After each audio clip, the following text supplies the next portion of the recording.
Yo, Thought Warriors. What is up? Helen is on. Is Ivan Lathan Jr. And it's me, Rachel Lindsay. What's wrong? Yeah, let's talk about it. Let's talk about it. Okay, so it was a big weekend. We're beefing, guys, just so y'all know. Rachel's mad. Okay. It started off great. Weekend started off great. Applebee's was a hit. I'd like to say what up to all of the Thought Warriors that came out to the Applebee's in Chatsworth.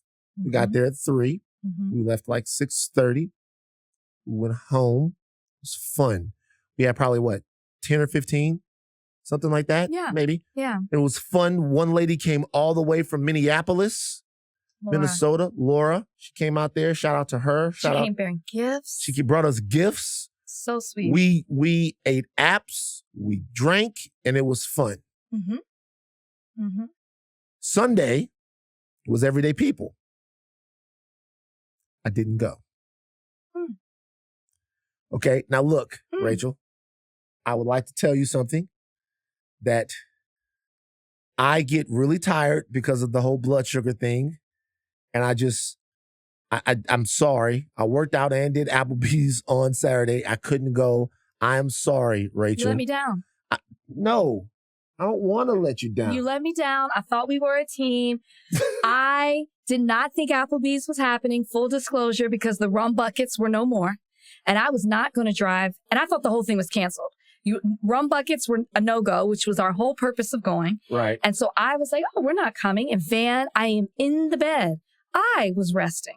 I'm in the bed. Van FaceTimes me, which I thought about ignoring, but I didn't. Right. And shows me a room full or a table full of Thought Warriors. And he's like, everybody came. And I was like, no, I didn't realize people were still coming. And I got dressed as fast as I could. I sped over there to come and be there for something that you spearheaded to support you and the Thought Warriors. So let's be honest, you did pre-flake. Because I thought it was done. That's not a fact. You did pre-flake, but I give you credit because you came. You came specifically after you saw that Laura came all the way from Minnesota, and then you came out there. And by the way, you got there pretty quick. Yes. Okay. So I would like to say this.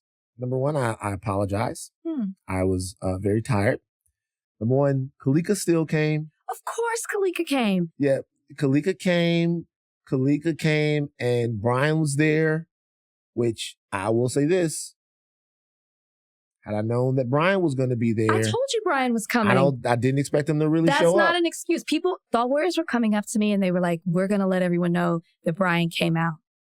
They were literally coming up to me. They were like, Brian's here. We can attest to the fact that Rachel and Brian are together hanging out. You always do. They were funny. Thought Warriors were great coming up. It was such a good time. You let me know you're very LA. How? Because you didn't send a text, a phone call, nothing about the fact that you weren't coming. Kalika was going to deliver the message. After she was, Brian he said to me at one point, she'd already told me you weren't coming. I couldn't break Brian's heart. I didn't tell him. This is bullshit. Brian has left me in the lurch 3 or 4 times now. It's only right that it happens to him. At me and he said, is Van coming? Is he coming with the guys? He was referring to like Jomi, Steve. And I said, I was like, Jomi and Steve aren't coming. I was like, and I just like turned away because I didn't want to upset him, even though I knew because Kalika told me. And she was like, it's 50-50 on Van, which I knew meant nothing. But you let me know you're LA because that's some LA shit that you did. They promise that they're going to come and support you. They RSVP. They send you messages about how excited they are, or they get on a podcast talking about, oh yeah, even 24 hours before, he was at Applebee's telling people, oh yeah, I've been to Everyday People before. Sure, you want to go? I can get you in. What happened to those poor Thought Warriors? They all flaked too. None of them. I don't believe that. It's facts. It's facts. I got the text messages and they were like, I can't make it. So I'll say this. All right, number one, I accept this criticism wholeheartedly, but I will say this. This is the first time I've ever not been someplace with Rachel. I rarely ask. But when you ask, I show up. You do. And so do. I will say that this was wrong. So you get one. This was wrong, and it's on me. But I do need to be a little bit more. I need to pace myself because me and Kalika went out Friday night, and then we went, and then it was Applebee's, and then Sunday I had nothing. I appreciate you listening to your body. Yeah, Sunday, I just wish it wouldn't have been at my expense. At your expense. Would you guys have fun at Everyday People? Came in here with the hat on, with the praying hands, like that was going to do something and change my mind. I was trying to not make you upset. Let's sing Michael McDonald together. That'll make us feel. We had a good time. It was fantastic. You guys have fun? We had so much fun. The energy was great. The atmosphere, the music, it was Where was it at? The Beehive. I don't know where that's at. It's downtown. It's an outdoor kind of event space. Yeah. But just really cool. Just a really cool vibe. Kalika and I did figure out a way that you could make this up to us. Okay, tell me. Usher tickets. Usher tickets. In Vegas. You guys already went to see Usher? I went. Kalika hasn't. Wait, what? Kalika and I went to see Silk Sonic. Okay, I'll do the Usher thing. And I've picked out the specific section that I would like for us to sit in. I know exactly where we're sitting. Kalika Usher, really help wants me, to brother. go. He really wants to go. And it's amazing. It's an amazing concert. So when are you guys gonna go? Like, I'll do it. Well, he ends in October. Okay, so you're doing it in the fall. Yeah. One of the last shows. Is the vacation happening? We should tell the people about this. No, we don't need to tell. The vacation is happening. But we don't need to tell people. You don't need to tell them where or when we're going. We don't need to tell them where or when, but we're going on vacation together. And well, I think, guys, after this weekend. See how things get overblown? I am unsure. This is the last. This is the last. I really do feel bad. Well, we had a good time. It was fun. Lika was on fire. She likes to dance. I was like, every time I was like, go Lika, go Lika. She likes to dance. She likes to dance. She likes to get it in. You know what? I love, Kalika can get along with anybody. And so, there were new friends, old friends, but, like she had a good time. New and old? We left, like some people she knew, some people she didn't. You couldn't tell. She was having a great time. I was having a good time. Hung out afterwards and yeah. Where'd y'all go after? I didn't go with them. Yeah, I heard they went to some other spot and they had fun. Yeah, they had a good time. I know I did. I watched some episodes of Black Mirror. It's dark. Hey, let me tell you something. It doesn't come out till next week. I watched some screeners. It's not dark. It's darker than dark. The pandemic had an effect on Charlie and them. It's super dark. It's not Black Mirror. It's Blackest Night. I was about to go racist. But I was about to go racist. It's pretty dark. It's pretty dark. Well, the fact that I didn't lose my voice, I think shows that it was maintained fun. Did you drink? Of course. What did you have? What did you drink? First we had Clase Azul. Clase? Mm-hmm. I thought it was Casa. How you say it? Clase Azul. It's Clase Azul? Mm-hmm. Wow. How come niggas don't help me out? I this whole You've time. You've been saying Casa? I thought it was Casa Azul. It said, now, well, look, it does say Casa here. I'm not sure. It's Clase? It's Clase because it says CASA Azul is what it says. Oh no, but you're right. So it's Clase Azul. Mm-hmm. I don't know what it is. And then it says. It's Clase Azul. And then it's there, but there's both. There's Casa Azul and then there's Clase Azul. Okay, but the pretty bottled one, the blue and white one, is Clase Azul. Clase. Okay, you're right. I thought I've been asking niggas. I've been asking for that Casa Azul. They just let you slide. So this whole time, hold on for a second. See, people ain't shit. So this whole time, I was like, yo, man, y'all got that Casa Azul? The Casa Azul is something it's like spirits, it's in a can. They just want your money, so they don't care how you pronounce it. They're just going to say, because Clase Azul is not cheap. I mean, that's embarrassing, man. Well, hold on. Casa Azul is soda. It's tequila soda. I've never heard of it. It's not familiar to me. It's not familiar to me either, nigga. I never had it. I never had it. And even Google, by the way, let me tell you how fucked up Google is. Even Google knew that because I put Casa Azul and they said including results for Clase Azul. So even so you're probably not alone. Or maybe everybody you're with just thinks it's Casa Azul as well. Well, we had that, and then we had Casamigos. Casamigos. Diddy is suing. He's suing the liquor place because he feels like they promote Casamigos and they don't promote his liquors. What did you call it? Casamigos? No, Casa. What is it called? Now I'm questioning myself. Is it Casamigos? It's Casamigos, but you were saying Casa Amigos. Casa Amigos. Hold on. It's Casamigos. Does it mean friends? Does it? Well, a group of friends started it, so probably. Okay, so it's Casamigos. It's Casa. It's not Casa Amigos. No. I shouldn't have said that. Anyway, so Diddy. So they're all under the same. I don't think they are. I think it's a merchant.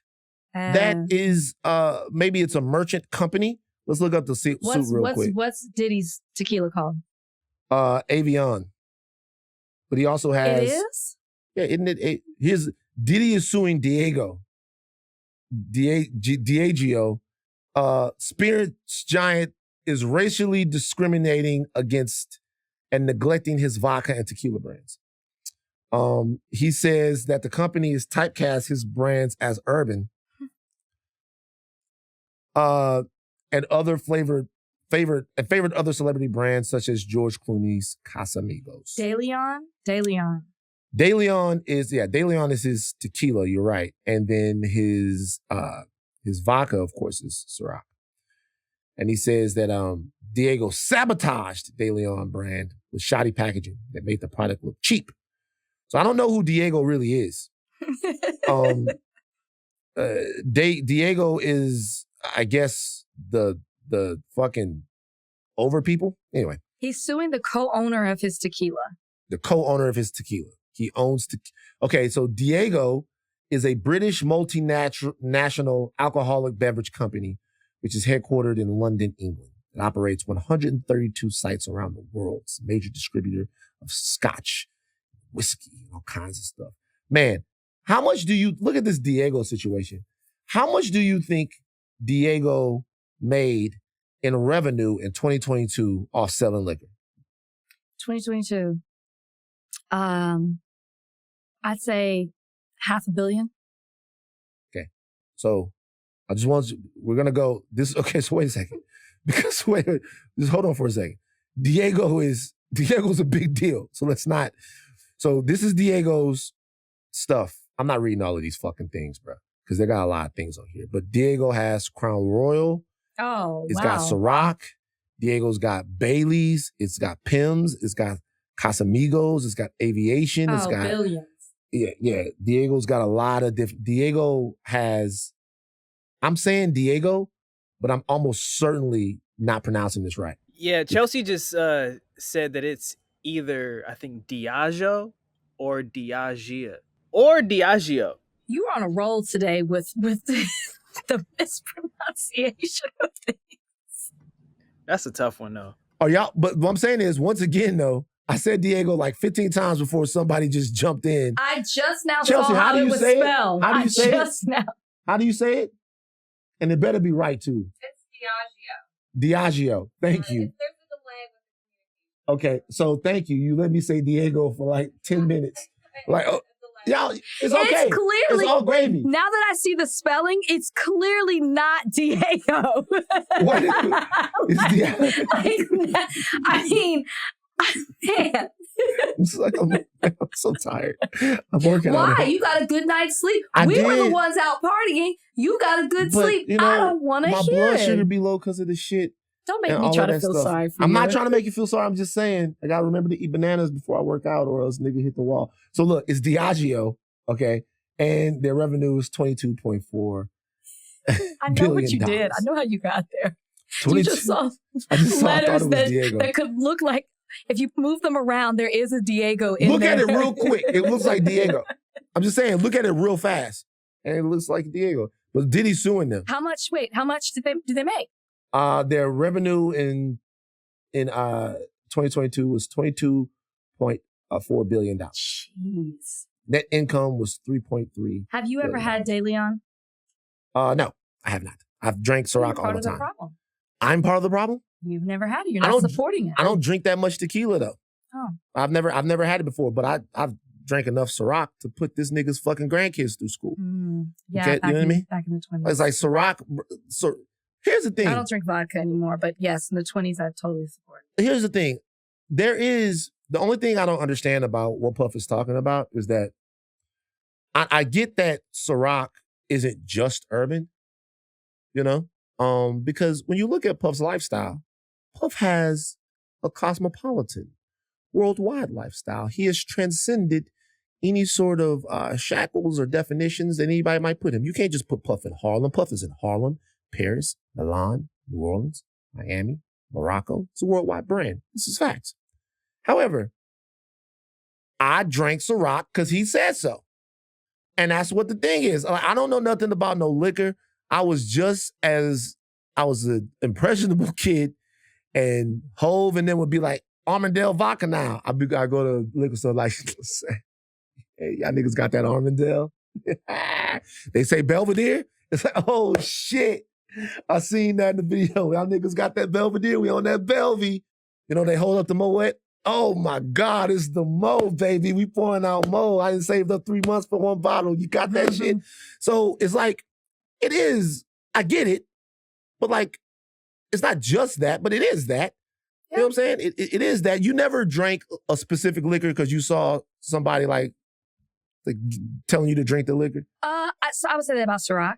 Ciroc? That's what I say about absolutely different flavors. It was cool. You felt like you were one with Diddy drinking the Ciroc. I'd say Ciroc.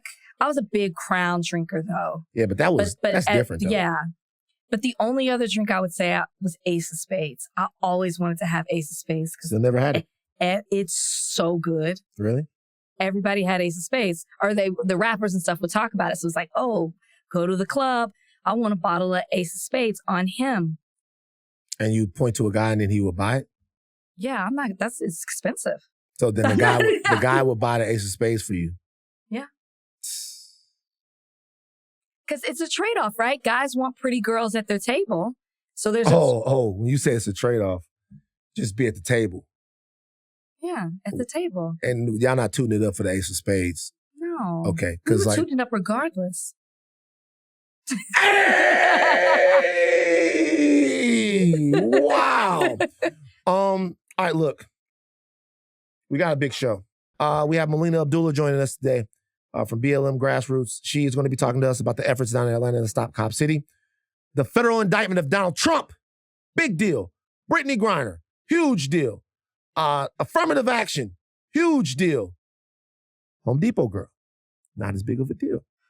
Might talk about it though. Anita Baker, Babyface, might discuss it. Who knows? Lots of show on the other side of this break. Do not miss it.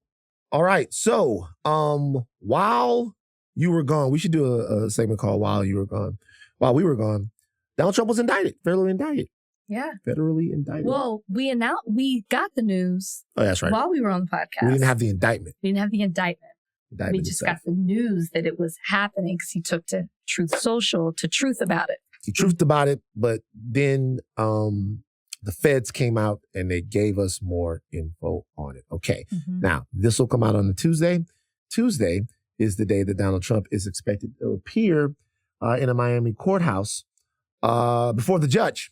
He faces a total of 37 counts, including 31 counts of willful retention of national defense information. Rachel, did you read the indictment? I did not read all of it. I read the whole fucking thing. 45 pages. I read the indictment. Craziness. Here's the thing. We knew that this was coming. Some things had leaked out, but I never thought it was this bad. I didn't expect it to be this detailed, and I didn't expect it to be this blatant in the way that Trump was behaving. I knew, and we all talked about it. Yeah. If they were going to bring these charges against Donald Trump, we knew that they needed an airtight case. We knew that they were going to have to do their due diligence because they can't get this wrong. They just can't. Mm-hmm. I was not expecting this. Yeah. Were you surprised by anything, Mr. I read 45 pages? Did you? I learned a lot. Legally? Not really.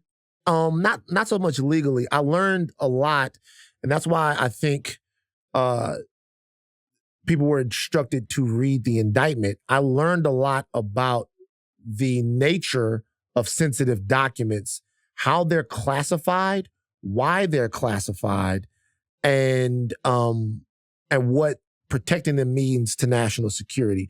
The indictment wasn't just about Donald Trump and what he did wrong. The indictment also did a good job at laying out the specific danger of having some of these documents and having some of this information be out there. Mm-hmm. And and I don't, you can tell me, knowing the law better, in an indictment, typically, do they go through, is there a portion of it where they explain to you the severity of things? Yeah. Oh, normally. Okay, cool. So normally an indictment, this is the first indictment I've ever read in full. Mm-hmm. So normally an indictment, because this almost read like a story. Yeah, because they set it up. Mm-hmm. Yeah. It doesn't just list out the charges. Like it's going to explain how you got there. Yeah. And the why of this is happening. Yeah. And look, I think for any people, Jack Smith, who is the special counsel here, instructed people to read the indictment because the indictment tells the full story and answers a lot of questions that people are asking and probably clears up a lot of narratives. If you read the indictment here, and we're going to do our best to kind of get people familiar with it, but if you read the indictment here, and the cases against Trump and one of his aides, it's incredibly difficult to bring up Mike Pence having classified documents or Joe Biden having classified documents. Now, I will say this. Joe Biden is under investigation for having classified documents at a personal residence of his. And we don't know what was in those documents, and we don't know what that investigation will show. So not like he's skating for anything like for that. That is under investigation. But the big takeaway here is intent. Intent, not just in terms of intent to hide, but intentionally showing the documents, intentionally deceiving the Justice Department, and intentionally storing them. So you had Trump in this situation, the hiding of the documents, the showing of the documents, and the storing of the documents. There were two different places, Bedminster up there in New Jersey, and then Mar-a-Lago, which is obviously down in Palm Beach. And there was a tremendous amount of coordination between those two sites about Trump's boxes and everything that he wanted. Mm-hmm. And if the indictment reads true, it's not just a conspiracy, it's an ecosystem of irresponsibility, an ecosystem of hubris, an ecosystem of arrogance that's breathtaking when you consider some of the things that were in some of these documents. It's also the intent to obstruct. Like, as the part that I read, as you're reading it, and there are 31 counts of willful retention of national defense information, the fact that he not only was deceiving people around him, but also even his own attorney, who they're using a lot of his notes to prove this case. And then a lot of people, of course, are like, okay, well, there's attorney-client privilege. Even Trump thought that. I think he thought he could get away with so much because he thought he was protected under that privilege. But then there's the crime fraud exception, which shows that, let me get this right, that allows prosecutors to work around that exception if you can show that whatever he was doing was to further a crime. So if you can demonstrate to a judge attorney that can't a be client, party to a crime, right, like you were making the attorney do stuff, or that type of communication, or that action, or the legal advice was to further a crime. Right. Which this, and forgive me, I can't remember the attorney's name. Something like that. Do you know? Cock. Stop. Donnie, can you give me the name? Anyways, it's his. There are his notes that are really a lot of the basis of all of this. But the intent to obstruct, I think, is what really separates him from a Biden or a Pence or whoever else. Like, he was willfully trying to obstruct this investigation, willfully trying to not, where they were willing to say, hey, we've got this, I'm turning this over to you. He was trying to hide it. And I think that's what separates him so much when everyone's like, oh, well, this person had boxes and this person had it. Okay. And they gave them up as soon as they knew that they were in possession of it. But Trump did so much more with it. It's almost like it was a game to him. And a lot of what Trump does and says, it's like he's playing president. That's or former president now, but it was fun for him. It was something that he tried to do and he did it. And it's like a game. And even the way that he handled this classified information, it was like a game to him.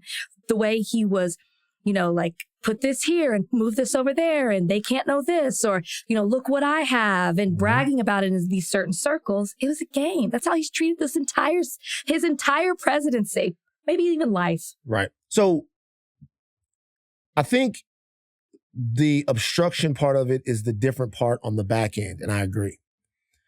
I don't know what's going to come out in either the investigation of the classified documents in Pence's place or in Biden's place. The customary, they have to look into it, right?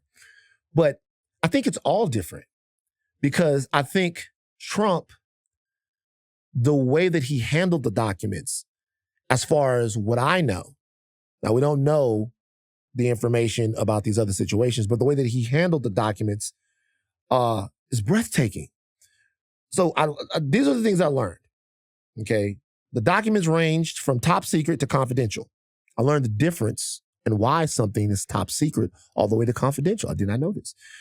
Top secret info has the capability to do grave damage to national security. The different classifications are based on the amount of damage the secrets could do to national security. Top secret means the capability to do grave damage to national security. Secret info means the capability to do serious damage to national security. Confidential info means reasonable damage, okay? Trump, they searched two places. One was in his office, and then one was in a storage room. He had 6 top secret documents, okay? 18 marked secret and 3 marked controversial. In the storage room, he had 11 documents marked top secret, 36 marked secret, and 28 marked confidential. We're talking about our military capabilities, the capabilities of other countries, right? Like, some of this stuff is, when you look into what the documents are, some of this is the U.S.'s ability to retaliate in this situation. Other countries that are sponsoring state terror. These are documents that he had. Nuclear secrets, which I'm going to come back to specifically count 19 against Trump. Count 19 is this: an undated document concerning nuclear weaponry of the United States, which had a secret, no foreign tag, which means it wasn't top secret, it was marked secret, but it had a tag on it that said no foreign. No foreign means that no foreign national should be able to have that information. It's not the highest threshold of importance, but it's interesting because it relates to nuclear weapon capability, which means something that I don't think people are talking about. I'm not going to come back to it. I'm going to do it now. Because count 19, that specific document that he has concerns nuclear weaponry in the United States, Trump cannot declassify it. It has to be declassified by the Department of Energy. The Department of Energy is the part of the government that is in charge of our nuclear arsenal and our nuclear weapons. So even if Trump is saying right now that I can just wave my hand based upon how the government works and declassify documents, there is at least one document here that Trump had that cannot be declassified. Now, I tried to look it up. I don't know whether or not the Energy Department had already declassified this information, but it was marked secret. So there's no reason to believe right now that it was declassified. But look, when you look at this stuff, obviously you guys have heard some of the details. Donald Trump is reading these these documents to people who are interviewing him. He's showing them to people at Mar-a-Lago. He's telling people, I could have declassified this when I was president, but I can't do it now, which seems to completely shoot holes in the whole I declassified them thing. Right. You know, I know that his people are going to make their arguments, but this motherfucker is cooked. Well, and that's the other side of it. How cooked is he knowing they filed this case in Florida, they filed it in West Palm Beach, and the judge that has the case was appointed by Trump. Eileen Cannon. And has already made a decision. I'm not sure exactly what it was about, but it was in regards to Trump. And the appeals court came down on her for it. So like she's already shown her hand, and there are a lot of people who are like, how did this happen? How did this happen? Why would they file it in Florida? Well, one of the reasons, and I'm going to assume one of the reasons that they filed it in Florida is because they didn't want to deal with, like they want to expedite this case. They've already talked about that. So the prosecution wants to expedite this case. One of the reasons that I believe that they filed it in Florida is because they knew that if they filed it somewhere else, that Donald Trump would probably say, you know, like, I'm not going to get a fair trial, or, you know, like he would try to challenge the jurisdiction of it. So I think he was like, let's just get this done. We have a really strong case. But now it's with Cannon, and a lot of people are questioning what kind of power she has over the case and what this could possibly mean. She definitely has the power to delay the case. Which it'll be delayed anyway, probably, because from what I've seen, the power to speed the case up is more in the hands of the defense. So if Donald Trump wanted to speed the case up, they could probably speed the case up. But it really doesn't matter, because this stuff if you go as fast as you can, you probably wouldn't get him in a courtroom before next summer. And that's during the conventions and all of that stuff. This is going to play out while Donald Trump is in the throes of a presidential campaign, unless a deal is made that says he'd take a plea if he never runs for public office again. And that would have to come from Trump's people.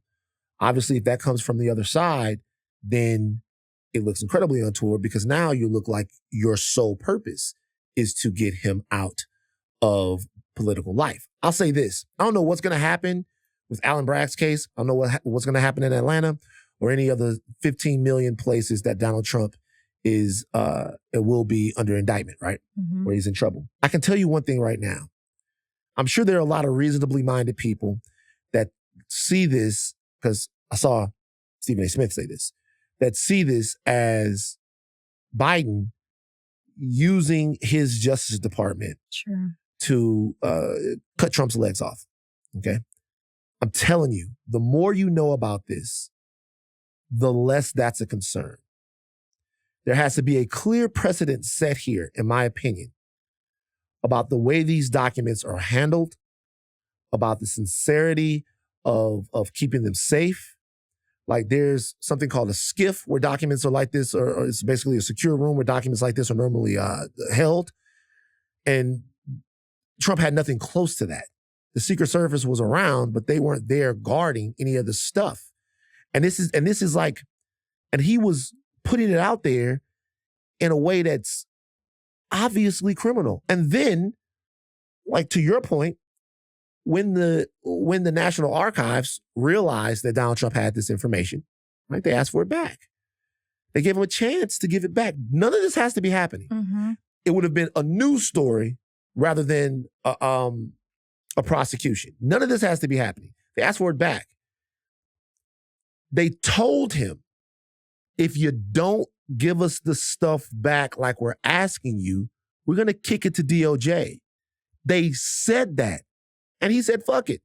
He's talking with his lawyers. Hey, do we have to give it back? What if we just don't play ball? It's obvious that Donald Trump thought not only that he was above the law, that he was above any sort of responsibility to national security. And that, to me, that's a completely different situation than the documents themselves. That speaks to what and who he thinks he's accountable to, which is obviously no one. No one. Yeah. It's you're right. Everybody should read the indictment and they should understand. Well, they don't how have we to. I'm got just saying here. if you do. But you're Yeah. right, because, I didn't read it all, but I know it explains exactly how we got here, and more than just some of the headlines you're reading. And it's like, oh, he had these nuclear, some of the boxes contain nuclear programs and, defense and weapon capabilities of the United States and other foreign countries as well. But if you add the way that they were classified, like you were describing, it even shows another side of it as well. I'm two things. One, how does, and I don't know if someone's talks about this and I just miss this, how was he able to leave with the boxes? He didn't leave in the middle of the night from the White House. So Just took the stuff the same way everybody else is. But my question is there no process of like, hey, your time is up, or, there's a new president elected, like there's the whole time. Well, they're supposed to be. Crossover. Is nobody watching the boxes that are taken out and said, hey, we need to go through those? That's the archives. The archives are supposed to, so what you're supposed to do is you're supposed to send that stuff under the Presidential Records Act. You're supposed to send that stuff. Those are those don't belong to any president. Right. They belong to the American people. What you're supposed to do is send that stuff to the archives, and the archives are supposed to look through it and be able to tell you what's okay, I guess, for you to have and what they need to archive. There's not anybody there. That's what I'm saying. So it's up to you to have in good faith to send the boxes over to look at. Yes, it's up to you. That process has to change, clearly. Perhaps. That seems like that would be very difficult to change. Because remember, until the person basically leaves office, they're still the president. Correct. But I'm just saying, in light of where we are right now, it could have possibly been avoided. I know that would be a lot, but I'm just saying there's nobody there to regulate it. So you're really just going on the word. And when you have somebody like Donald Trump in the office, what does that word even mean? Right. Second thing I was going to say is when I was talking about people reading reading the indictment and educating themselves on like what's happening, most people won't read it, right? I mean, I didn't read all of it. But do you find it interesting, or were you surprised that the other Republicans that are running for president back up what Trump's saying? Oh, they have no choice. I mean, they have no choice. I mean, you're already running against them. I know, but they don't have a choice. Trump has sold his deep state conspiracy theory to a degree that for them to look at this and be halfway objective on it is political suicide. So they don't have a choice. So I expect them. Here's the thing, though. I expect them to do what they're doing. Here's the thing, though. They're going to look increasingly stupid. This is a watertight indictment. The government wins 96% of these. I would not be surprised. If there's somebody in Donald Trump's ear right now telling him to take a deal. Because they got him. They really do.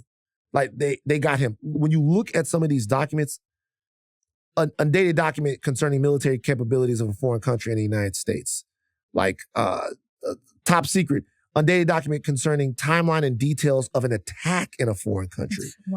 This is like goddamn Black Widow leaking all of the stuff to S.H.I.E.L.D., leaking all of S.H.I.E.L.D.'s files at the end of Captain America Winter Soldier. Document dated August 29th concerning regional military activity of a foreign country, not just America and their neighbors. Let's talk about penalties real quick. All right. I looked at some of the guidelines in terms of this.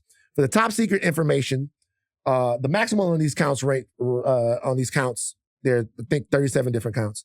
The maximum of these counts range from 20 years to 3 years. Mm-hmm. So some of them come with 20 years, some of them come with 3 years. But the sentencing guidelines for a first offender obviously are not going to be that steep. But still, though, for the top secret information, the guideline range is 168 months to 210 months. If he pled, he'd get a 3-point reduction. It would go down to around 121 to 151 months. The non-top secret stuff, the range is normally around 97 to 121 months in terms of what he could get if he was convicted on those counts. You're talking about some years in jail. Mm-hmm. And that's with him being a first offender. He's not going to get 20 years in jail, but you're looking at a situation where he'd go to jail for 8 or 9 years for sure, where he could get sentenced to 13, maybe get 9, maybe get 7. Yeah. You're definitely looking at that for sure. The other person named in this indictment, Walt Nada, who's an aide of Trump's, he may flip. Well, yes. Go ahead. Sorry. No, I'm saying he could flip. I'm not saying that he will flip. I'm saying that at a certain point, Yeah. it might be worth his while to flip. If Walt Nada flips, I think Trump takes a deal.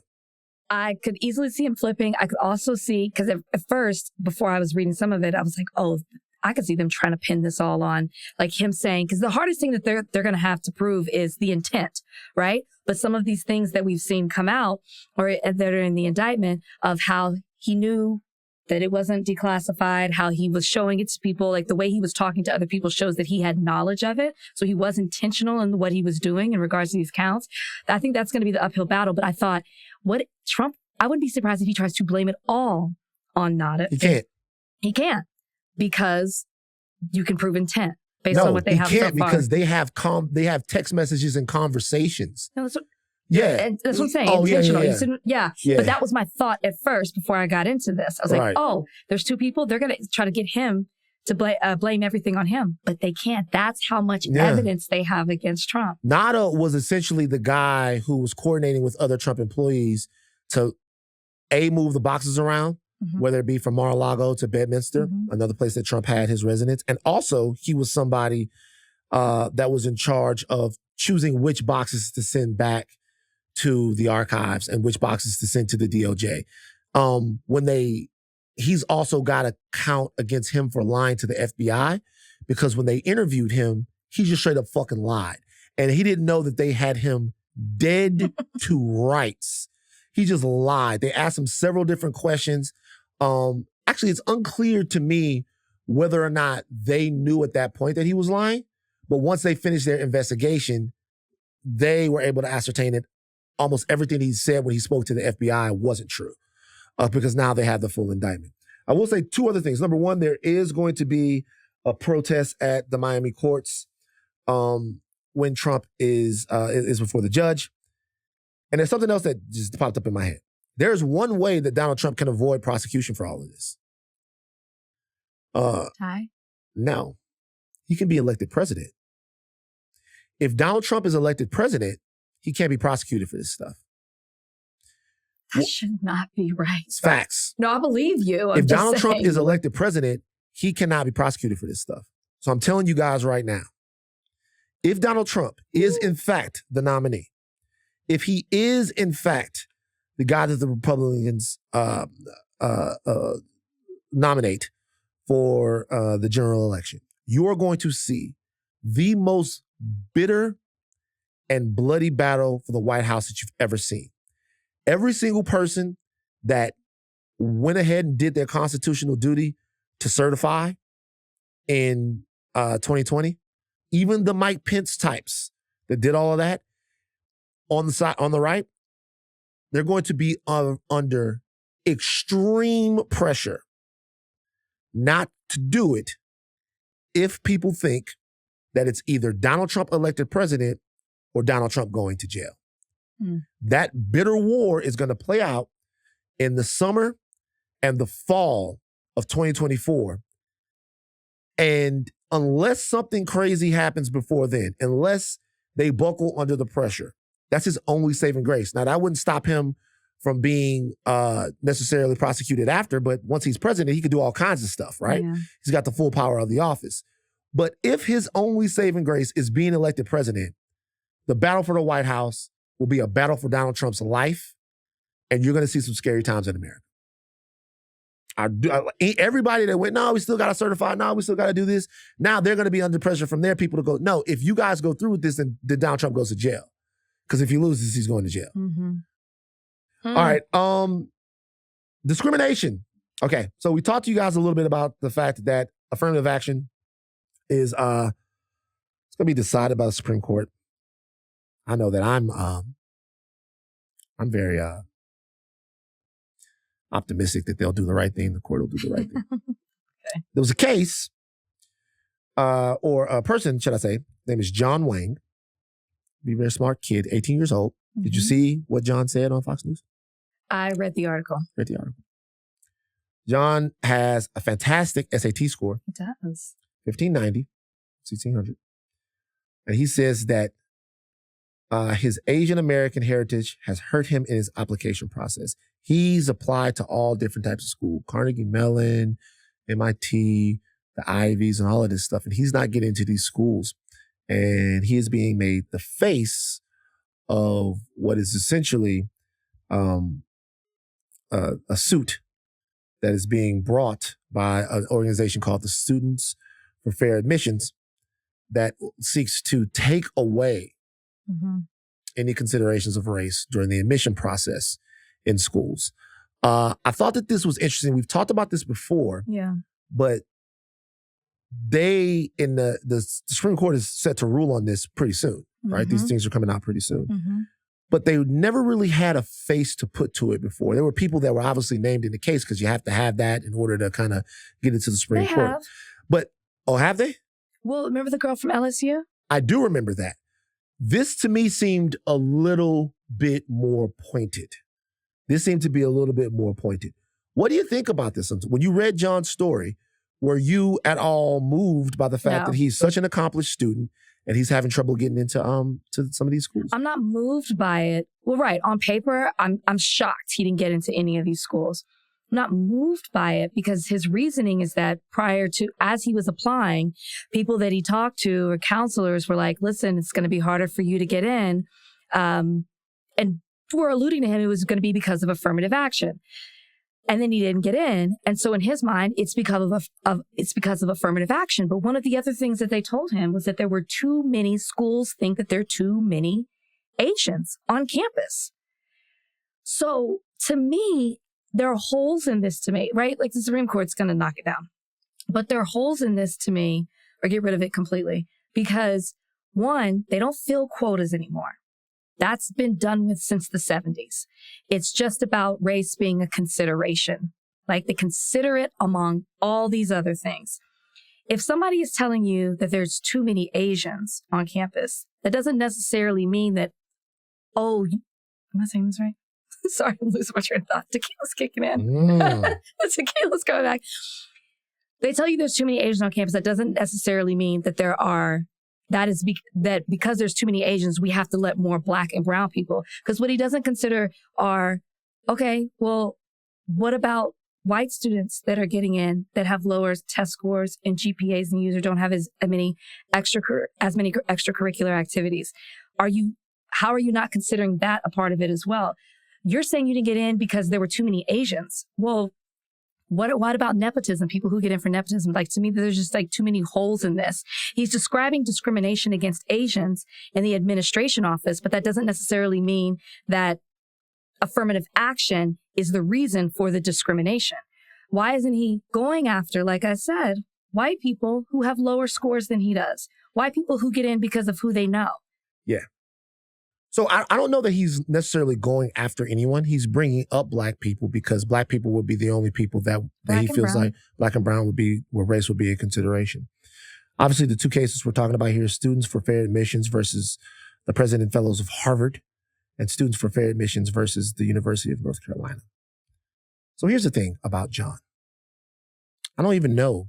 I think John probably believes what he's saying right now. Of course. And he's worked very hard. And he's been told this. So he's been told this. John is being used. Of course. John is being used by one person in particular. This entire thing stems from what a lot of problems in America stem from. Some white dude that didn't get his way. Edward Blum in 1990 ran for Congress and he lost.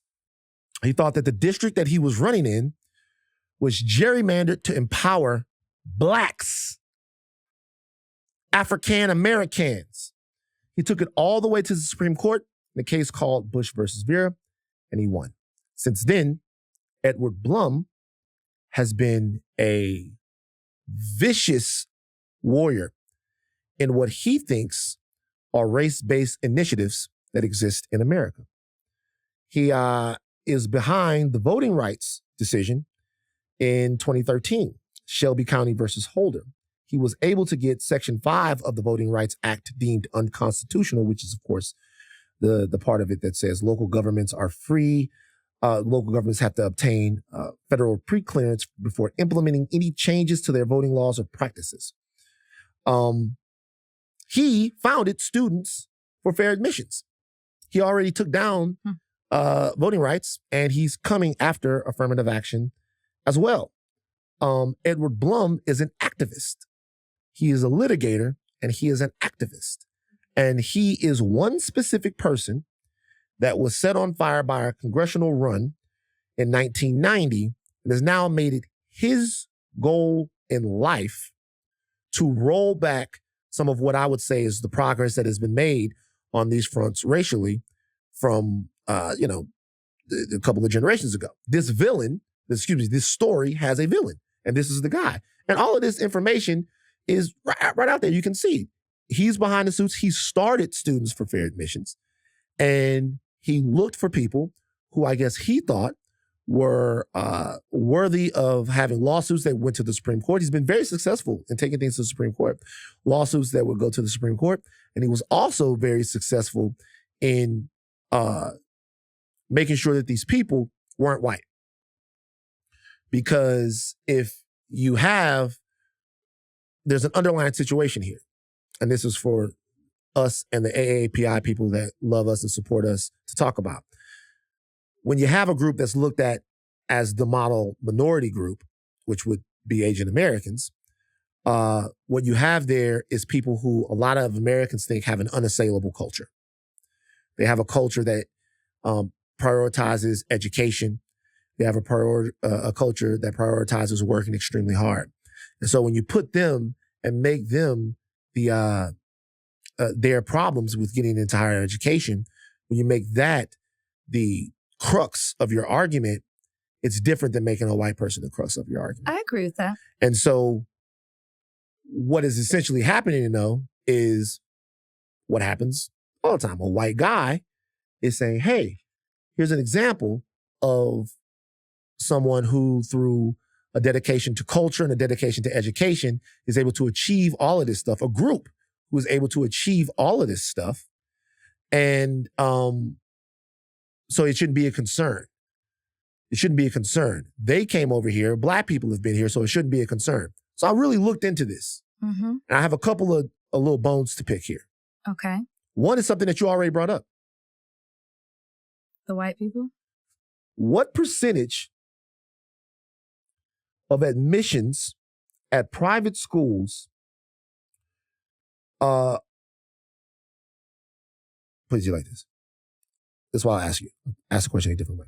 In 2018, a survey of American college admissions officers revealed that they consider legacy as part of their admission standards. Mm-hmm. They consider legacy.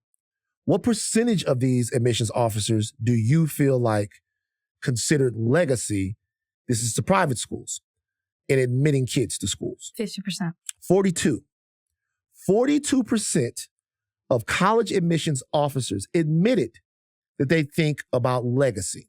So if we're talking about people who are unfairly at Ivy League schools, there are a couple of places that you should start. One place that you should start are the peoples whose last name are Bush and Clinton and Gore that have been going to these same schools for 3 or 4 generations. By the way, these schools make absolutely no bones about the fact that they want these people at their schools, because part of the economics of that school is having those names behind them. Mm-hmm. So if we're going to talk about fair admissions, we have to talk about why somebody who is a legacy to a school is meaningful. And I'll make this corollary. Number one, having a black kid at a Harvard or a Yale is very valuable to them for myriad reasons. It's valuable for what they're doing on campus. It's valuable for optics. It's valuable for the culture of the campus, right? Right. All right.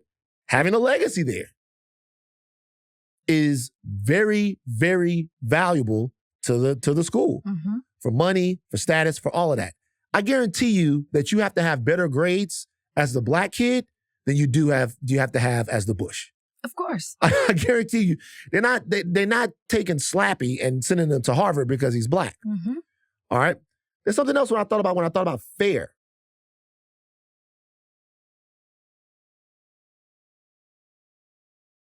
the inequalities in education, period. Mm-hmm. This is being done backwards. If we're talking about fair, why are we trying to fix it by the time somebody gets to college?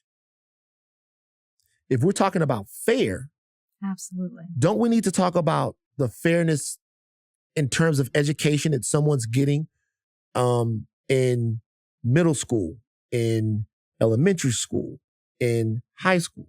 2018 survey of American colleges, the Brookings Institute says that in contrast to European and Asian nations that fund schools centrally and equally, the wealthiest 10% of U.S. school districts spend nearly 10 times more than the poorest 10%.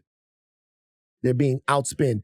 In most of the schools that you're talking about here, which, by the way, 2/3 of kids in America, Black kids in America, go to schools that are majority minority. Mm-hmm. 2/3 of Black kids in America are going to schools that will be considered to be Black. Mm-hmm. And those schools are constantly underfunded, have teachers that are not as highly certified, don't get the tax money and all of that. So when we're comparing the grades of somebody who is in the 12th grade or someone who is going to look for college, we're going to try to get admitted to a college, we have to consider the socioeconomic status of that person. Sure. We have to consider what they've grown into, because the entire time that they're in school, it's been unequal. Mm-hmm. So we're striving for equality. I would say to Edward Blum and to Students for Fair Admissions, let's not start at the 12th grade. Let's start in the first grade. Mm-hmm. Let's make it equal from the jump.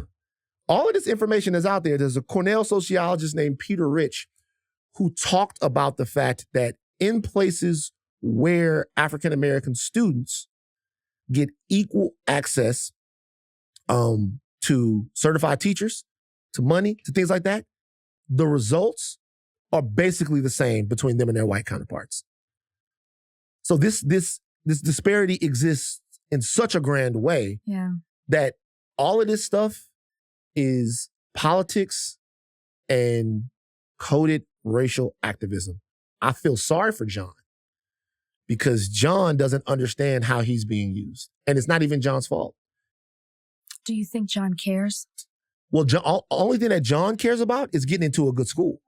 So the only thing that John cares about is what's going to happen to him after he's put the 4 years in that he's worked for. And I understand that. I don't think John cares about being the mascot for whatever this is, because to be honest with you, he's 18 years old. And they're probably people around him. And there have been people, by the way, that have been parts of these cases that have come back and been like, yo, I felt like I was being used. Because what Blum and Students for Fair Admissions are doing is they're trying to undo progress that has been made. Now, I'm telling them they don't even have to do that. They don't. They don't have to do that. You don't like race-based stuff? That's fine. Don't wait till we get to freshmen in college to think about race-based inequality. Let's start it when the kids are in the first grade. And if we do that, we won't have to have this conversation. But also, I have to just say, it's not race-based. Like, that's such a misconception. Quotas are illegal. That's been ruled out. And even in California, they got rid of affirmative action in public universities and have since come out and said they've seen less students of color attend their campuses or their schools. The diversity is not the same since they did that. So it's proven out there when you take away affirmative action that you just don't have this diversity, which isn't just about the way that things look. It's also about the culture that you bring to the campus. But I just have to keep saying, race-based, it's not a thing. That's what they're putting out there. It is one of many factors. And then it's like, where does it stop though? Is legacy going to have to be something that they remove? That's what I would say. So what they're not saying, they're saying that the suit is about race as a factor. They're allowed to have race as a factor. So what they're saying is take out race as a factor. Don't take race as a factor. All right. I would say don't take race as a factor. Don't take your last name as a factor. Yeah. Stop doing all of that stuff. Yeah. Because I can tell you right now, if they do it that way, George Bush is never going to Yale. So I'm being for real. And there are probably a lot of the people he knows that. Yeah. And there are probably a lot of people that are like that. But what I'm saying is that when you look at this, the real underlying issues here are, number one, with a specific political activist and his goal to reshape America in the way that he thinks America should be. A white guy who thinks that considering race and socioeconomic status is unfair. However, growing up in a place where you don't have books that are up to date, where you don't have certified teachers, where the class sizes are too large, where it's underfunded. I read a story about a school in Detroit when I was looking all of this stuff up that had a word processing class with no word processors. They didn't have any word processors. A class that had a lab class with no lab tables. Like, they don't have what they need. Whereas a school in another county had full computers and all of that kind of stuff. This is county to county, city to city, neighborhood to neighborhood sometimes.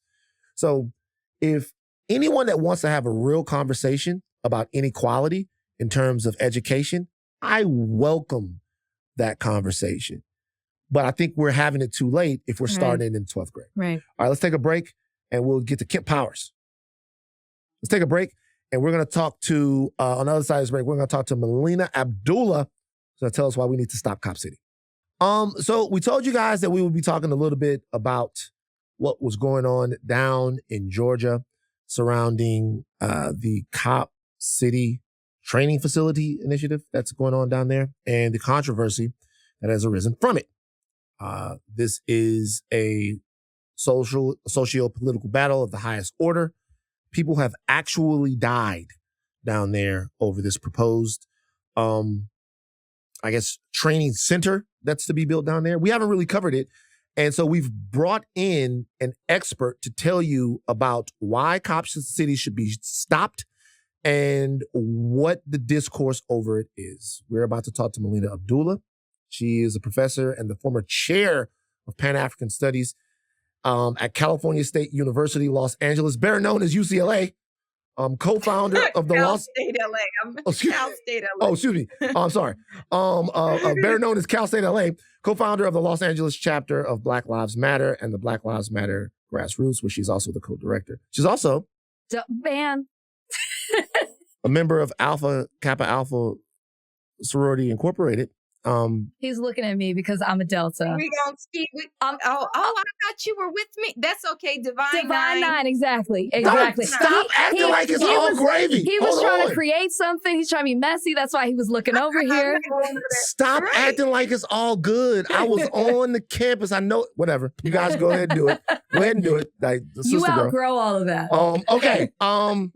Melina, thank you for joining us today, sister. Why don't you give our audience a primer? Tell us what's going on down in Georgia and why they should care.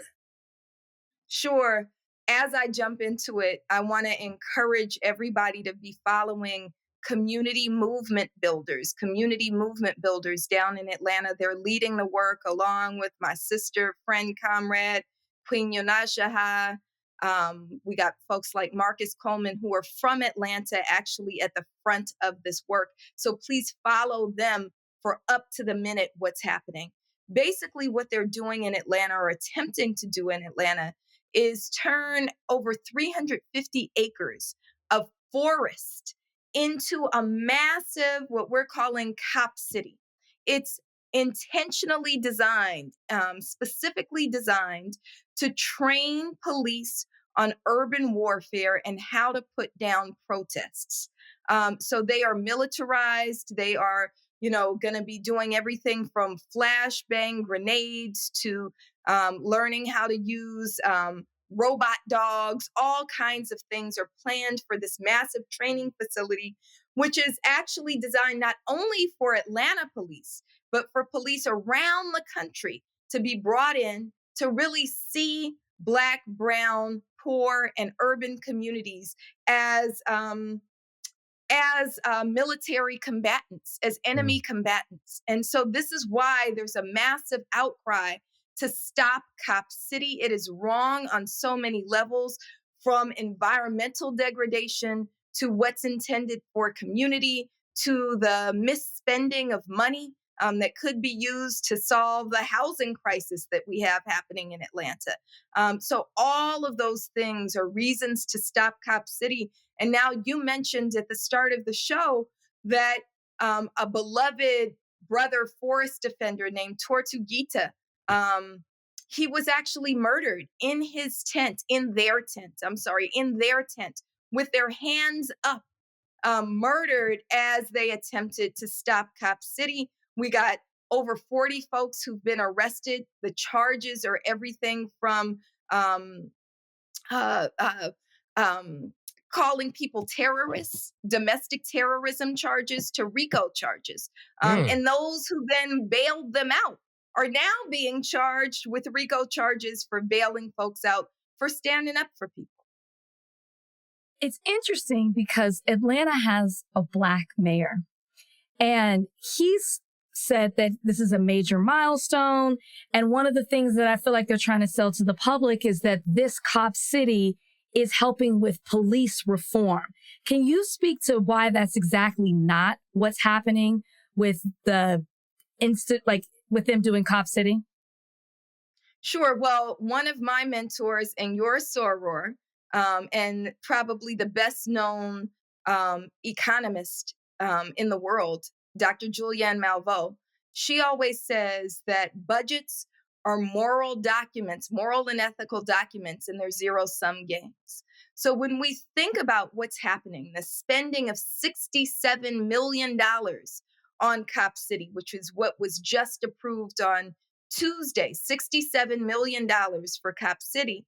That means that's $67 million that they're spending on police, that they're not spending on housing, that they're not spending on mental health resources. So it's really important that we understand anytime they talk about training space for police or more training for police, that's dollars that are going to police that are better spent elsewhere. Finally, we'll just say that when we talk about creating safety, we know that the safest communities are the ones with the most resources, not the most police.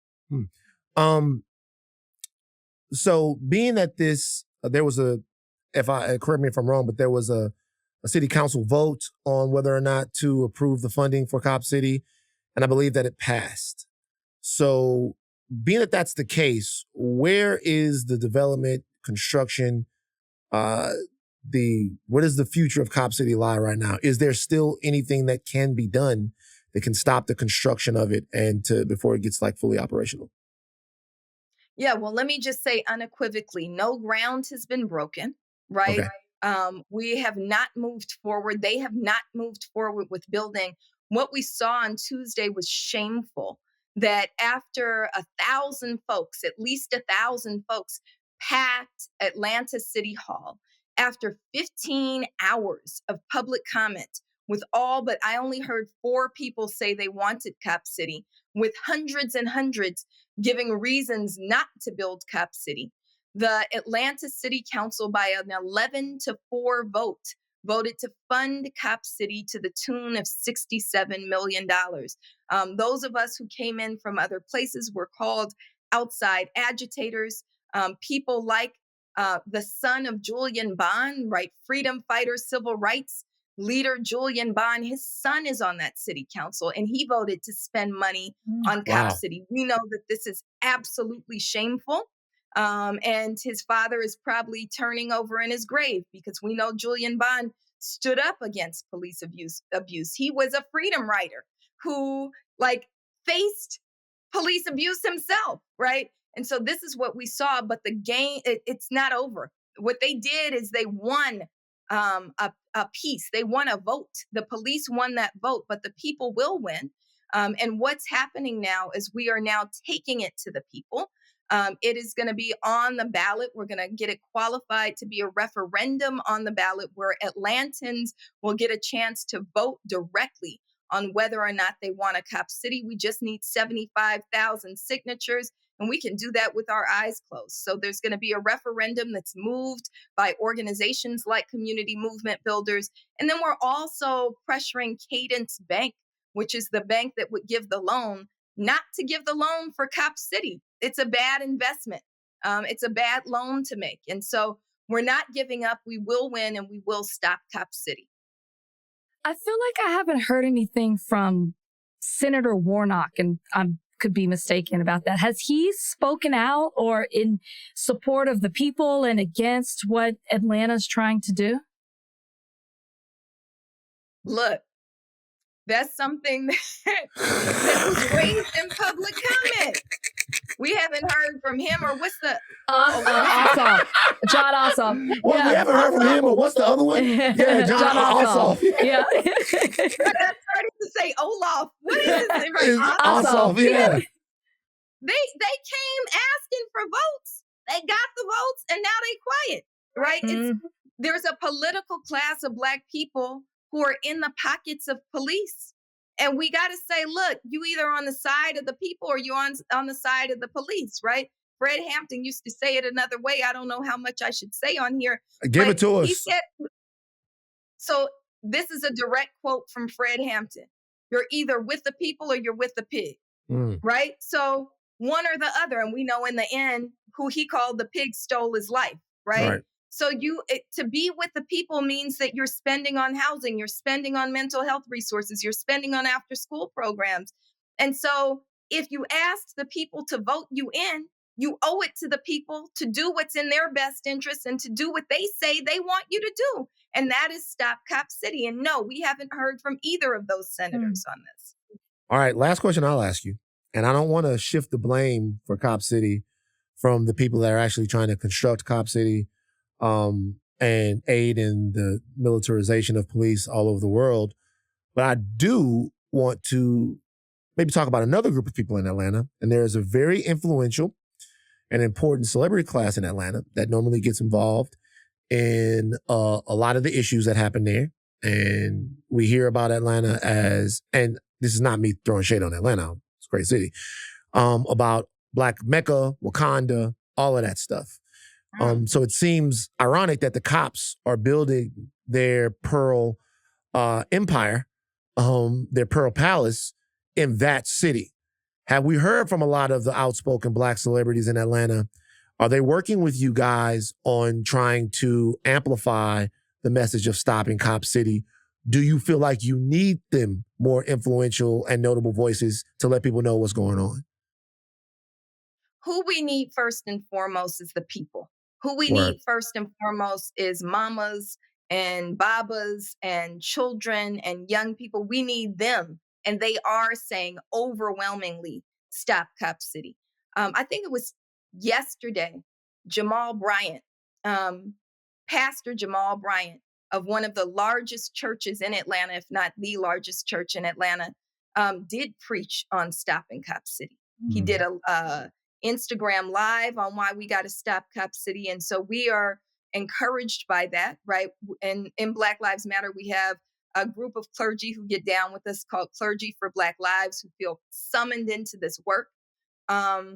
Unfortunately, some of the entertainment class need to be talked to, right? Some of these same entertainers who were putting out justice albums in 2020 are now cozying up to cops in 2023.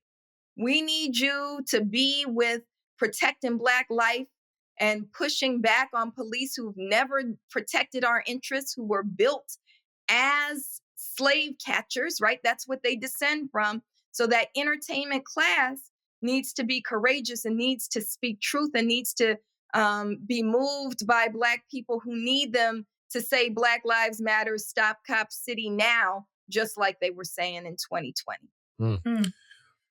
Before you go, I know you mentioned people to follow, but how can we help from a distance so that this doesn't happen there and then into other major cities as well? So there's a huge convening happening in Atlanta, June 23rd to the 25th. We want everybody to go. If you can get there, please come. If you can't get to Atlanta, there's a petition online, which we'll tweet out from BLM Grassroots, that is asking Cadence Bank not to give the loan for Cop City. So you can sign that petition. And then we want you to donate. It costs money, right? We were there for 15 hours Monday night into Tuesday. And so we needed money for pizza, right? We needed money for water. We needed money for childcare. And to push this referendum is also going to take money. So please donate generously to community movement builders and the Atlanta Solidarity Fund, which is the group that is bailing people out when we get arrested for protest. Her name is Melina Abdullah. She does a lot of great work. It's my sister. We've known each other for a while now. We helped some people not make some bad decisions. It was fun. She's a member of Alpha Kappa Alpha Sorority Incorporated. Skiwi. Yeah. Okay. So she is. Like Divine Nine and Divine Divine Nine, whatever. Some people might call Rachel an eternal Ivy. All right, look. Stop Cop City, you guys. Melina, we hope to have you back. I can't believe we haven't had you on the podcast before now. You do so much amazing, great work, and you're such an amazing voice. We'll keep our eyes on this, and we thank you for educating us today, sister. Appreciate you. Thank you so much for having me. No problem. Bye-bye. Bye. All right, Brittney Griner, heckled and trolled. They were on a team flight. They were going to walk into the plane. This crazy wackadoo guy. I'm not going to mention his name. I think we've talked about him before. Have we? He was the guy who went to the city council and was like rapping about him? Vaccines. Yeah. Yeah. I didn't realize he was such a right-wing He's kind of an idiot guy. Yeah. So he basically accosted her and harassed her and had to be forcibly removed from her area by his security. Did you see the video? I saw the video. It's disturbing. Like, poor Brittney. Yeah. Like, she looked like she didn't know what to do. I can't even imagine that. She's already going through a hard enough time, but then to be treated in that way, in a public way, is just, it's degrading. Question for you. It made me think about something you said on the last podcast, that you had a thought about Saudi Arabia and WNBA. Yeah. Does that have anything to do with? Not really. Okay, never mind. Yeah. Thought it was maybe with chartered flights or something that you were going to say. That's the thought. Okay. I think the Saudis should buy the WNBA. Okay. I'm being honest. Let me tell you why. What do you think about the discussion around the charter flights in the WNBA? What do you think about that discussion? I thought they already had them. Okay, so just to let you guys know, if you're listening, the WNBA does not have chartered flights. I really learned that through this story. Yeah, they don't have chartered flights. I just assumed, right? We already know that they're not paid on the same level, but I assumed that a basketball team who they are popular, they're celebrities, they're athletes. This happens for the men. I just assumed that the women took chartered flights. So this was shocking for me to see. Do you think that they should have chartered flights? Absolutely. Okay, he's smiling. It's more of they're on their way to play a game, getting in the right mindset, feeling comfortable, not feeling like they have to wait amongst all these people. Like, it's just like in general, it just makes sense for them to have a charter plane. You don't? Okay. No, he doesn't. He's smiling. He doesn't. It's not that I don't, but I want to put some numbers out there. Okay. So NBA teams spend $3.3 million per team on charter flights. Okay. $3.3 million per team on charter flights. So altogether, the NBA spends around $90 million a year on charter flights. Okay. Can I just say something about those numbers? Go for it. They play how many games a year? They play way more games than the WNBA. Okay. So it will be cheaper. Okay. It will be considerably cheaper. So Kathy Engelbert, who is the commissioner of the WNBA, look that up. It might be Engelhart. Kathy Engelbert, the commissioner of the WNBA, says that it will cost $20 million per year for the league to fly charter. $20 million a year for the league to fly charter. So it's $20 million. All right. The revenue of the men's game per year is $10 billion. So the $30 billion, so the $30 million that it costs the men to fly is 0.3% of the revenue of the league per year. The last year, league was revenue. The women, their revenue is $200 million. It's projected to be $200 million this year. which is going to be the best year that they've ever had. The women's game is growing so fast. $200 million. $20 million is obviously 10% of that. The reality is they can't afford it. All right? Like, so the reality is right now, most WNBA owners, when you really look into it, they're not making any money off their teams. They're not. They're not making any money off their teams. As a matter of fact, there's some owners that boast about the fact that their teams are worth $0. Like, the league is losing money. They're not making any money off their teams. So to ask those same owners to pay $20 million, or to ask that you could ask the NBA to do it, to pay $20 million. You could. I want to say something, and I don't want this to sound bad. But it is. It's charity. Yes, if they give it to him, it is charity. And that's why I think the Saudis should buy the WNBA. I'll tell you why. Okay, I talked to Jamel Hill about this, who says I'm crazy. And she's not wrong, because it is a crazy idea. And I'll tell you why it's a crazy idea. Number one, it's a crazy idea because the repressive attitudes towards women and gay people in Saudi Arabia makes this a match that is not meant for heaven. It's not a match made in heaven. It's not. However, this is what I'll say. The Saudis now have Live Golf partnering with the PGA, right? And yes, people are very upset. Very upset. They also have the WWE, parts of it, and they got a lot of boxing coming through. The Saudis are making a play. They have a whole national goal in the next 10 years of being into Western entertainment. Okay? To me, that means that they need to now be held, if they want to be a part of Western entertainment, they need to now be held to a different standard in terms of their society. Sure. Right now, if you have a situation in Saudi Arabia that is a real international incident, especially involving someone that's not a citizen over there, it's going to be bad for any of the entities that they're doing business with, right? I personally think that what the WNBA needs is a cash infusion in promotion, in lifestyle and accommodation, okay, to put the league in the next stratosphere of sports leagues. Even if it's dirty money. Here's the thing, though. This is what I'll say about what we're saying. The money is dirty no matter where it comes from. I'll say this. After Dobbs, I'll just be honest.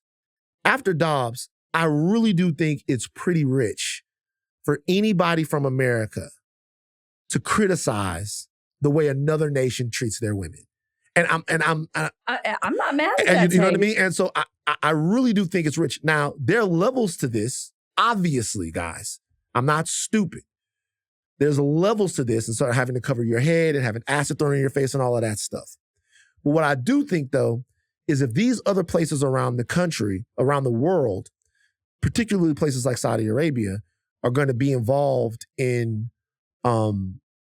Western entertainment, there's a trade-off that could be made. And that trade-off could be, okay, well, be in Live Golf, be in people's living rooms with the WWE, but now there's an increased sort of scrutiny on how you treat people, minority people in your country, women, gay people, or whatever. And there would have to be follow-through from the West and Western corporations that if they don't see a change in that, then they will pull out, all right? I personally think now it's more difficult for me, it's more difficult for me to care about anything other than how the ladies in the WNBA are actually being treated. Because when I saw Live Golf and the PGA come together, I'm like, the money's going to win. So now it just depends on who's getting the money. People don't want the Saudi money. That's fine. I get it. But if we're really being real at this point, we're telling a lie to ourselves about American exceptionalism and American society if we think that we're in any position, and I'm not vouching for Saudi Arabia right here or any place that's repressive, but I'm saying for us to act like we are treating people any better in this country right now, we've just lost that. We can't do that. So the question is now, how do you leverage money versus culture to get what it is that you want? And if you want these ladies treated better, and if you want these ladies with more cash in their league, you might have to partner up with somebody who's a little bit unsavory. A little bit. A lot. A little. Like, the way the golf team up between the PGA and LIV, it doesn't affect, it wouldn't be the same, have the same implications as it would for an all-women's league to join with Saudi Arabia. It's because of the way women are treated in that country and because of the way the queer community is treated as well. I think what should happen, very interesting point.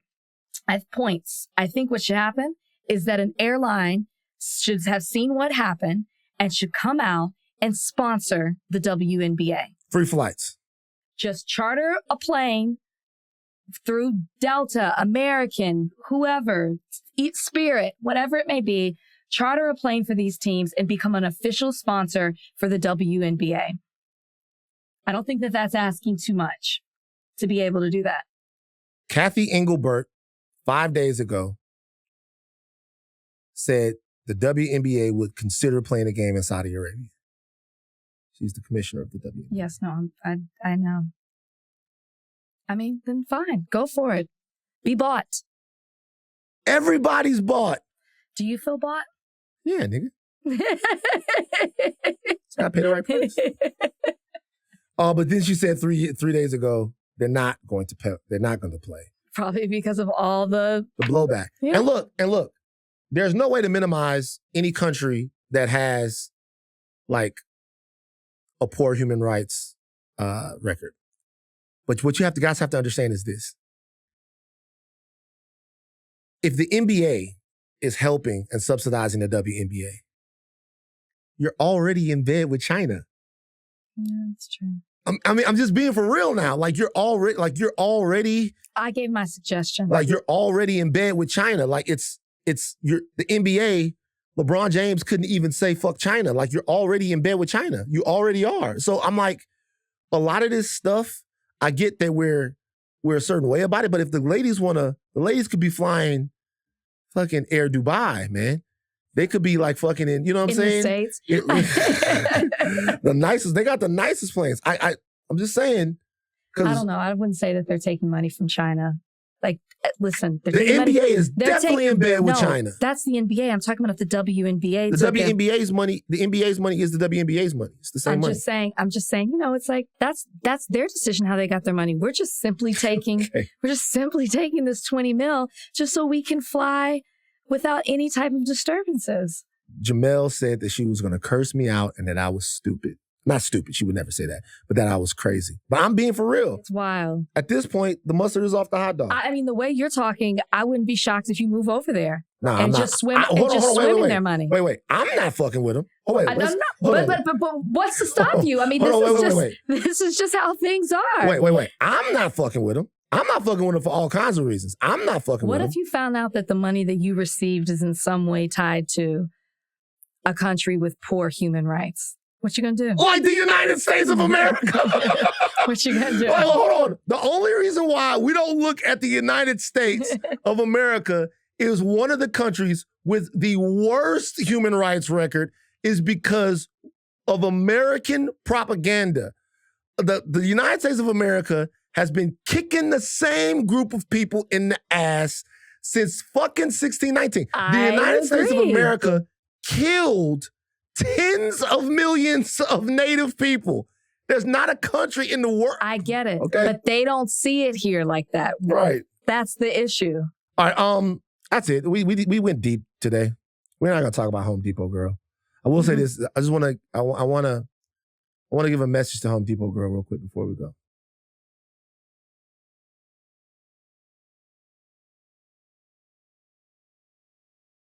It's only gonna get worse. What is? All this lady said was that people tell her she's too pretty to work at Home Depot. And she didn't say she was too pretty. I never heard her once say, I'm too pretty to work at Home Depot. She must not be thinking that because she's been working there. Do old ass men come in there and go, damn, you too pretty to work at Home Depot because they think that a pretty woman should be using sex to get ahead? Of course they do that. They do that to her. All she said was that. Just telling her right now. So be careful, man. This shit gonna get worse. They love you, and then they hate you. That's the way it goes. Shout out to all the ladies working at Home Depot, man. Keep your head up. Well, she's not working there anymore. What happened? After posting a photo of herself, because when she posted the photo, she was in a Texas Roadhouse uniform. I guess they let her go. You lying. Donnie? No, I don't think they let her go. I think she quit her Home Depot job. She said she was getting doxxed. So she went on to back to serving. Hey, man, hold on real quick. We gotta go. I need a 30-second clear out. You niggas gotta find something to fucking do. You mean to tell me that this fucking girl had to leave her job? Like, you niggas really, I don't know this woman. I don't want a motherfucking thing from this woman. I don't give a fuck really about anything that happened. You niggas gotta find something to fucking do. I'm not even fucking around right now. That's outrageous. She didn't say she was too pretty to work at the place. All she fucking said is that people tell her that. And guess what? That's the type of thing that you niggas would say. We'll walk up to her. Hey, where's the 2x4s at? You know, you way too damn pretty to be working at a Home Depot. You told her that. She posted her on the shit. She was wearing it. Now she ain't got no job. He's done. I'm done. Y'all made Van upset. You're He's done. Close his laptop. You're done. He's done. I'm done. We're done. They think episodes do not stop learning. Leave people the fuck alone. I'm Van Lathan Jr. I'm Rachel Lindsay. Bye-bye. Bye, guys.